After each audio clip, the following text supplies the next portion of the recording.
5 नवंबर से मुमरा कौसा के आवाम के लिए, तकरीबन सभी के लिए, डॉक्टर अजमल खान हॉस्पिटल में ओपीडी की शुरुआत होगी, जिससे जो हमारा आवाम है, जो गरीब तबका है, जो बड़े अखराजात हेल्थ सर्विसेज के ऊपर होते हैं, तो उनको फ्री सर्विस मिलने से नजदीक में उनको ये सहूलत मिलेगी। एक बदलाव आपके हल्के में आ रहा है, उसकी रुख बदल चुका है, हवा बदल चुकी है। उसका शुरुआत यहाँ से आपको हम साबित कर रहे हैं कि साफ नीयत खिदमत खल के लिए, सियासती मुकाम से लेकर आपको खिदमत करने के लिए हम आपके बीच में आ रहे हैं। और अधूरे काम के अंदर बोर्ड लगा के इफ्तिदा करके क्रेडिट लेने का भी काम नहीं होगा, ये हमको आपको बताना है। जो आवाज साहब गुमराह कर रहे हैं, मुझे बताइए, एक रात पहले तो कहा था कि इलेक्शन तो छोड़, रिजल्ट के बाद में भी मैं वो शख्स का नाम नहीं लूंगा। रात में उन्होंने बयान किया कि मैं उनका नाम नहीं लूंगा, तो दूसरे दिन सुबह उन्होंने क्यों चिल्ला चिल्ला के सबको कहा कि नजीब ने फॉर्म भरा। उनके फॉर्म भरने के लिए जो भिवंडी थाना से जो बसेस भर के आई थी, तो उनको पता चलेगा, दुबई से भी आई थी, उनको पता चलेगा, उनको गुमराह करना था, क्योंकि उनको डर है ना राबोड़ी से बस भर के आएगी ना कल्याण से बस भर के आएगी। बस रहेगी, गाड़ी रहेगी तो सिर्फ कलवा मुमरा के आवाम की रहेगी, शील्ड से भी नहीं लाएंगे। आज आपको बुलाने की वजह ये थी कि 14 तारीख की सुबह डॉक्टर अजमल खान हॉस्पिटल का एक इफ्तिदा का, झूठा इफ्तिदा का एक प्रोग्राम लिया गया। उसके बाद एक आवाम को गुमराह करके कुछ आवाम उधर पेशेंट्स को लेकर गए, और आपने देखा था वो वाकया क्या हुआ था। हॉस्पिटल रेडी नहीं था, स्टाफ मौजूद नहीं थे। कल हमारी गुफ्तगू यहाँ के डॉक्टर्स के कुछ जिम्मेदारों के साथ, 100-150 डॉक्टर्स के साथ मीटिंग थी। उसके अंदर इस हल्के के, कौसा मुमरा के हल्के के अंदर क्या उनकी दिक्कतें हैं, क्या उनकी परेशानी है, उस चीज के ऊपर गुफ्तगू हुई। उस दौरान पे हमारी पिछले 3 दिन से रिव्यू मीटिंग चली रही थी, बातचीत चली रही थी, क्योंकि हॉस्पिटल कभी कोई इलेक्शन के लिए रुकना नहीं चाहिए, क्योंकि वो खिदमत है, हेल्थ सर्विस है, इमरजेंसी किसी को भी मदद हो सकती है, मगर बगैर तैयारी हुए उद्घाटन भी नहीं होना चाहिए। मगर आज खुशी है, मैं आपको आज ये इत्तला करने के लिए बुलाया हूँ कि आपके जरिए मुमरा कौसा की आवाम के पास हम पहुंच सके। यह आपकी हमारी कोशिश है कि 5 नवंबर से मुमरा कौसा के आवाम के लिए, तकरीबन सभी के लिए, डॉक्टर अजमल खान हॉस्पिटल में ओपीडी की शुरुआत होगी। आज वहां से 5 तारीख के बाद वहां ओपीडी डॉक्टर्स जो ओपीडी के हैं, वो वहां मुफ्त में आवाम के लिए मुहैया कराए जाएंगे। और उसकी तैयारी मुकम्मल हो चुकी है। जब हमने पूरी कल तहकीकात की, मुझे लगा कि आचार संहिता है, ऑफिशियली कुछ डिक्लेरेशन नहीं होगा तो आपको हम ये बता देंगे। दूसरा, इंशाल्लाह कोशिश है कि 10 तारीख तक उधर सहूलत, हम आपको सिर्फ एक इत्तला कर रहे हैं कि आपके जरिए जो हमको इत्तला मिली है, और जो फोन पे कोशिशें चल रही थी कि भाई आप आचार संहिता का इंतजार ना कीजिए, हमको इफ्तिदा में कोई दिलचस्पी नहीं है, हमको सहूलत देने में दिलचस्पी है। और उस बात की ताहीद हमारे सांसद श्रीकांत जी शिंदे साहब की भी वही सोच थी, मुख्यमंत्री साहब की भी वही सोच थी कि भले वो चीज मुमरा कौसा के लिए थाने महानगर पालिका से दी गई भी है, कोई शासन निधि से नहीं है, तो थाने महापालिका की हमेशा ये सोच थी कि वो चीज की इफ्तिदा हो या ना हो, सहूलत शुरू हो जानी चाहिए।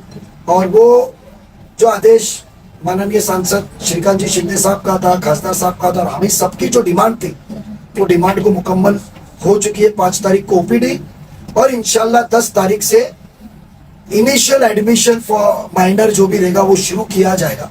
और तकरीबन 20 के बाद 21 से 26 तक ये टारगेट दिया गया है कॉरपोरेशन ने हमको कि हम कोई भी हाल में 26 तारीख तक उसको मुकम्मल सहूलत के लिए मुमरा कौसा और एतराफ के सभी आवामों के लिए मुहैया कराएंगे। तो आज बहुत खुशी का दिन है, मुबारक दिन है कि आपके सामने हमको ये बयान करने के लिए कि जो सहूलत का कई सालों से इंतजार था, वो सहूलत इंशाल्लाह जल्द से जल्द मिलेगी, जिससे जो हमारा आवाम है, जो गरीब तबका है, जो बड़े अखराजात हेल्थ सर्विसेज के ऊपर होते हैं, तो उनको फ्री सर्विस मिलने से नजदीक में उनको ये सहूलत मिलेगी।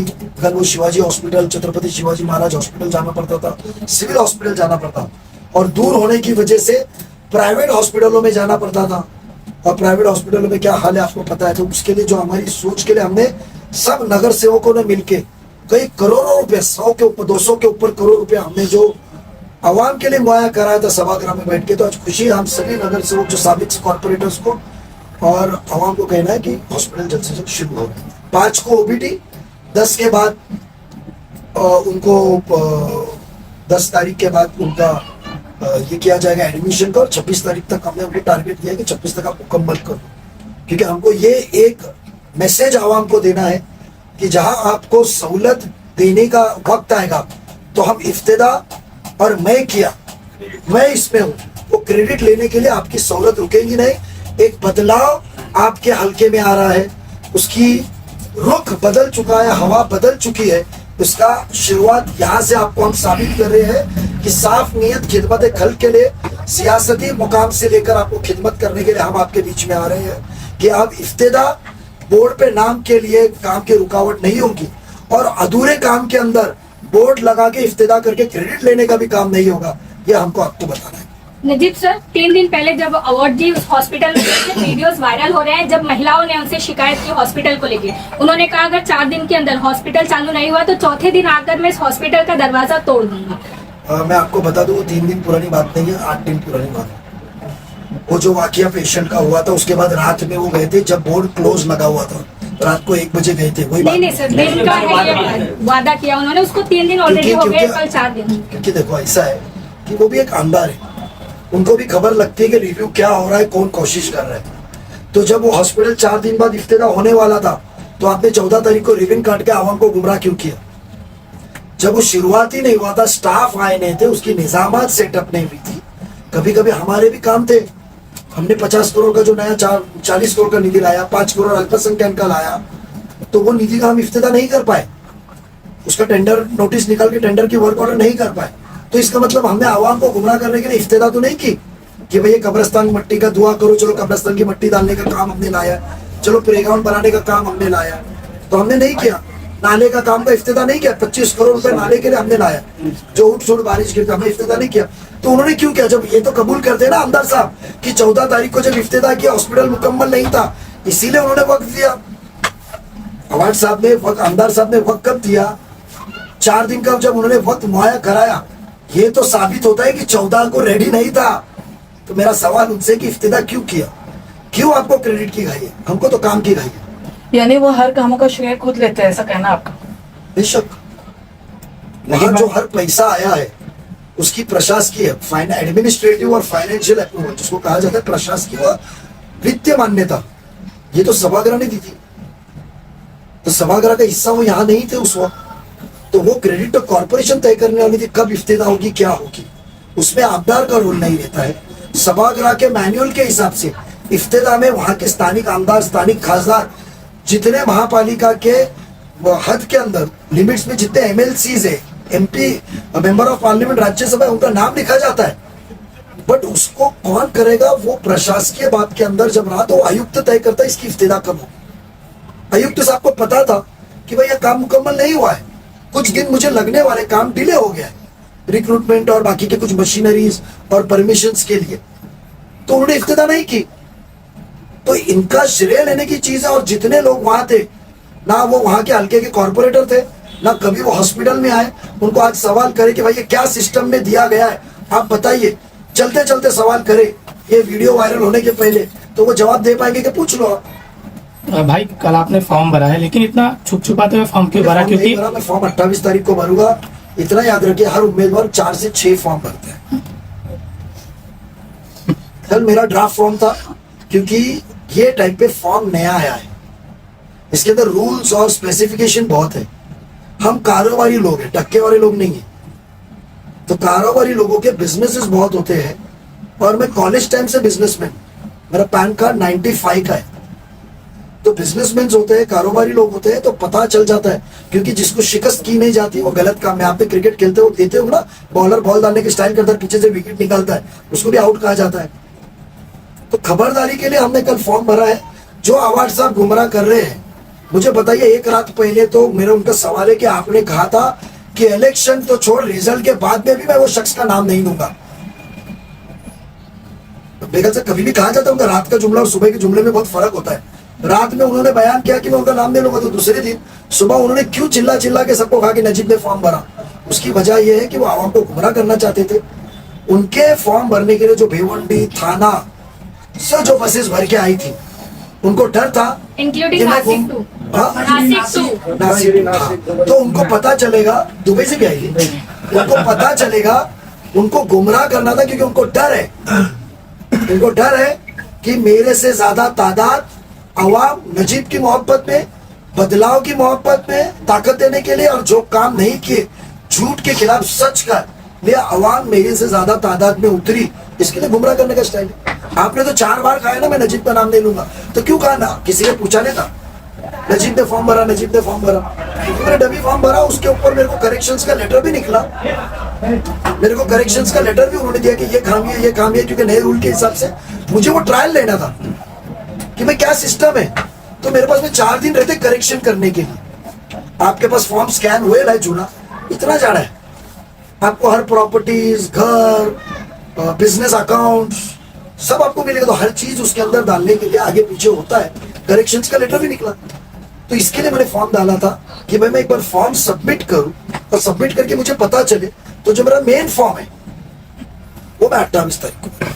नजीब भाई, मेरा हॉस्पिटल का मुद्दा आपने बोला कि हॉस्पिटल का श्रेय जिसको लेना है, पर कहीं ना कहीं आपको नहीं लगता कि ठाणे महानगर पालिका भी इसमें गलती है, क्योंकि वो इतना डिले करवा रहे हैं इस हॉस्पिटल को शुरू करने में?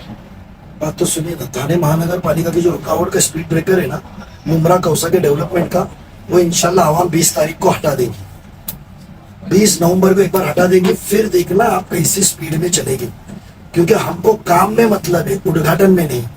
नजीब भाई, आपने अस्पताल के मुद्दे पर पत्रकार परिषद का विषय शुरू किया, तो आपने जो कार्यकाल जो कहा कि मतलब 26 तारीख से, तो क्या ये महानगर पालिका आयुक्त ने या किसी ने आपको लिखित रूप में दिया है कि ओपीडी कब से स्टार्ट होगा, फंक्शन पूरा अस्पताल कब से स्टार्ट ऐसा होगा? है कि आचार संहिता के अंदर मुझे कॉर्पोरेशन तो दे नहीं सकता है, मगर एक होता है कि जो काम करने वाला बंदा होता है ना, वो आचार संहिता के बगैर भी संपर्क करता है, और आचार संहिता में ये कहीं लिखा नहीं है कि तुम प्रशासन से बात नहीं कर सकते।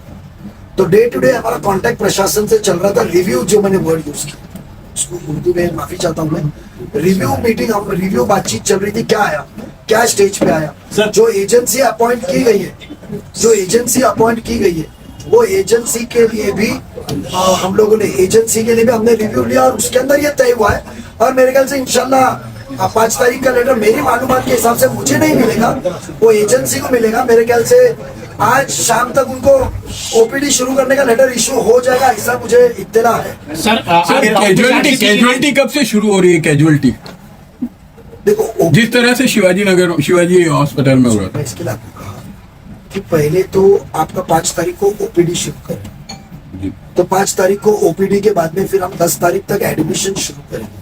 तो एडमिशन विल भी और सभी तरीके के होंगे, बट कई पैमाने पे लिमिट के अंदर करेंगे, क्योंकि ऑर्डर्स देना, रूल फ्रेम करना, इसके अंदर जो टेंडरिंग प्रोसीजर, थोड़े से क्वेरीज, ऑडिट रिपोर्ट, उसके अंदर वो कर नहीं पाया था, और वो एजेंसी को देने के बाद में राजनीतिक दबाव इतना था कि भाई मेरिट्स छोड़ो, मेरे आदमी को ही लो। जैसे क्रिस्टल में किसी दादागिरी चलती, टेम्पो मेरे नगर सेवक की चलेगी, भले मर्सिडीज का भाव ले, बट चलाएंगे, डालेगा वो फिएट, हम दो पैसा।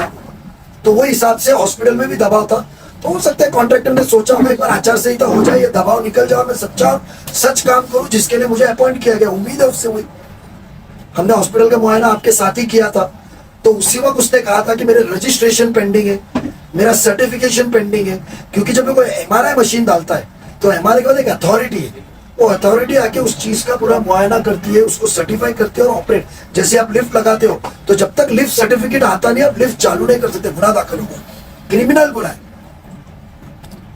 फिर ये धनाधन इफ्तिताह हो रहे हैं। बताओ, हमने इस चीज के अंदर उस वक्त मुआयना किया था, तो हमने आयुक्त साहब को कहा, फोन पे जो कहा, हमने उनको इत्तला किया, और उसने कहा कि इससे आचार संहिता का कोई संबंध नहीं है। नजीब भाई, आपने हमको इत्तला किया, उधर जहां मेन ओपीडी एमआरआई सेंटर है, तो उधर उन्होंने कोई भी, आप जाइए, प्रेयर रूम होता है हर हॉस्पिटल में, एयरपोर्ट्स में भी आ गए, हर जगह पे प्रेयर रूम होता है।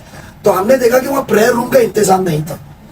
यानी आप सोचिए, जो क्रेडिट लेने के लिए निकले हैं, उनको इतना भी इत्तला नहीं है कि भाई दवा के साथ साथ दुआ बहुत जरूरी होती है, और जब दुआ की जरूरत है तो दुआ की जगह भी मुहैया करना जरूरी है। हर एक जन जायनमाज लेकर आएगा नहीं उधर, और यहाँ तादाद मुस्लिम तादाद है, तो तुमको देखना चाहिए। तो हमने देखा कि हिंदू धर्म के जो सबसे बड़े हैं उनके भगवान श्री गणपति जी की मूर्ति वहां लगा रहे, उन्होंने बताया। तो मैंने जब उनको पूछा कि भाई फिर मूर्ति लग रही है, हिंदू धर्म के भी उनको प्रार्थना करने का अधिकार है, तो यहाँ मुस्लिम तादाद आएंगे तो नमाज के लिए कोई प्रेयर रूम बनाए क्या? तो बोला हमें किसी ने कहा नहीं। तो मैंने इमीडिएटली बात किया कि बोला सर आपको प्रेयर रूम भी करना चाहिए, और राइट साइड में उसकी डबल एंट्री है, उधर उन्होंने कहा कि नजीब भाई हम इधर आपको प्रेयर रूम बना के देंगे, जहां जो शख्स पेशेंट का रिश्तेदारी जो है वो खौतीन हो, इंसान हो, वजू का एक छोटा सा खाना, और उधर आके वो नमाज पढ़ सके। तो हमने प्रेयर रूम की भी मिली है। आने वाले दिनों में उसका काम की मंजूरी अभी वर्क ऑर्डर दे ही नहीं सकते, उसका एक्स्ट्रा काम करना पड़ेगा। तो हमने वहाँ प्रेयर रूम की भी डिमांड की है। डॉक्टर अजमल खान हॉस्पिटल में नमाज पढ़ने के लिए प्रेयर रूम भी मुहैया कराई जाएगी। सर आज जिशान सिद्दीकी ने आपके पार्टी में प्रवेश किया। बाबा सिद्दीक ने भर सभा में कहा था कि मैं नजीमुल्लाह को देख के राष्ट्रवादी में आया हूँ, उनके बेटे को उम्मीदवारी भी जाहिर की गई है। किस तरीके से शुभकामनाएं देना चाहोगे?